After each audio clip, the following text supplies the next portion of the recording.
আসসালামু আলাইকুম। দেখুন, এই বৃষ্টির দিন বর্তমানে 3-4 দিন যাবৎ বৃষ্টি হতেছে। তো এই বৃষ্টির মধ্যে আপনারা কোয়েল পাখির একটু ঠান্ডা দেখলে, কোনোরকম একটু ঠান্ডা দেখলে আপনারা মাইক্রোনিট আর ডক্সিবিট দিয়ে দেন। এগুলো কিন্তু অ্যান্টিবায়োটিক।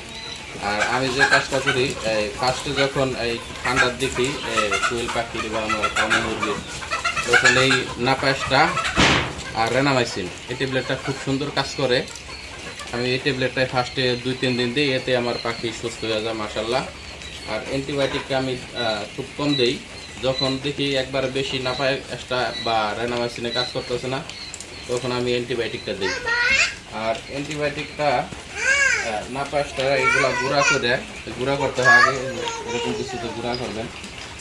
গুঁড়া করার পরে এই ট্যাবলেটগুলো আপনারা এই দেখেন আমি বালতির মধ্যে মিলেছি, এরকম একটা কালার হয়। 1 লিটার পানিতে একটা রেনামাইসিন লাগে, ওই হিসাব করে দিবেন আপনার পাখি কতগুলা। আর এগুলা অর্ধেক বেলা দিবেন, যেমন সকালে দিলেন দুপুর পর্যন্ত, বাস। এরপরে সাদা পানি দিবেন।